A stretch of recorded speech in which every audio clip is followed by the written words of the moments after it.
Sa video na ito, pag-uusapan natin kung ano ba yung magandang bilhin.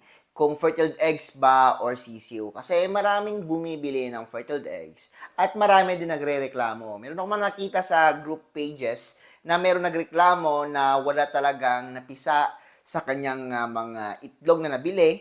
No? Ano ba yung maging cause ng problemang ganon? At ano ba talaga yung sulit bilhin? Pag-usapan natin.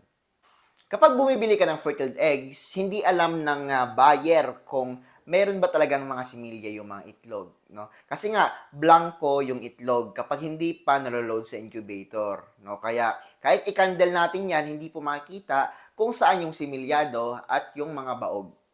Ang mga cause ng pagkabaog ng itlog, posibleng may problema yung mga breeders na binilhan nyo. No? So, dapat talaga nakita nyo yung breeders ng pinabilhan nyo ng fertiled eggs kung gusto nyo talagang makabili ng fertiled eggs at makatipid. No? Kasi yung fertiled eggs is nasa 700 to 800 pesos yung per tray. Minsan, yung mga bumibili ng fertiled eggs, hindi din po masyadong marunong mag-incubate ng itlog. So, posibleng may mali din sa kanilang incubator. No? Halimbawa, yung temperature at humidity hindi tama, malaki po yung magiging problema. At marami yung hindi makakalabas. Ang mga itlog natin, meron po itong air sac na kapag biniyahi mo, pwede po itong mawasak. And kapag nawasak or nasira yung air sac, no, or airspace, pwede po itong mabaog at hindi na mapipisa. Pwede din na kahit hindi nasira yung air sac, basta't biniyahe mo ng malayo, umaalog-alog, pwedeng maistorbo yung similya sa itlog natin at hindi na po mapipisa. Malaki din yung chance na hindi lang fertility rate yung bababa. No? Kasi pag 18 days or 10 days na kinandal natin, may mga sisiw yung mga itlog pero hindi napipisa. Dahil posibleng yung mga simila na yon naging weak na dahil sa inaalog-alog habang bumabiyahe. Kapag kayo day bumibili ng mga itlog or fertiled eggs, huwag kayong mag-expect na 100% mapipisa yan, no? Expect lang kayo kahit 50%, no? Kasi nga hindi naman perfect din po yung mga breeders na nabibilihan natin. Yan. So ako nakatry na rin ako and in-expect ko lang 50%.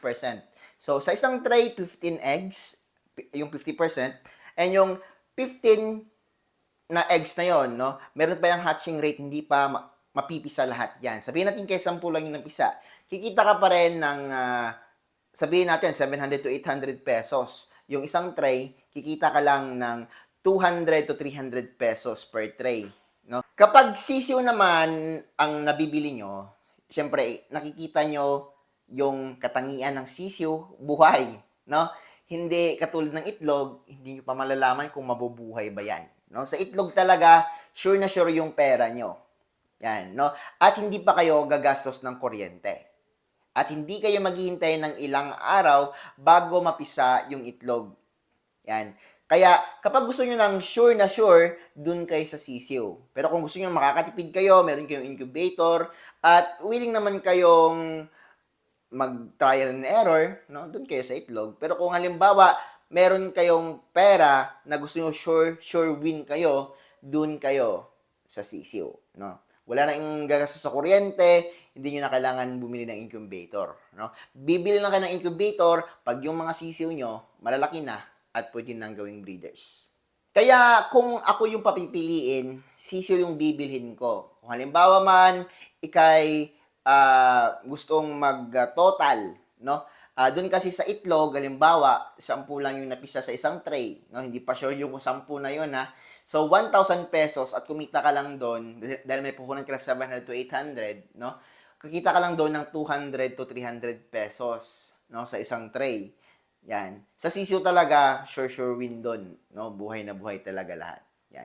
Minsan nga, paglabas pa ng sisiw, ng itlog, may diferensya pa kapag hindi ka pa masyadong marunong sa paggamit ng incubator. May diferensya sa kanyang tiyan, no? Lumabas yung kanyang intestines, yan. May problema sa paa, no? Kasi nga, itlog yung binili mo. Yan. Sa sisiw, meron pang mga freebies.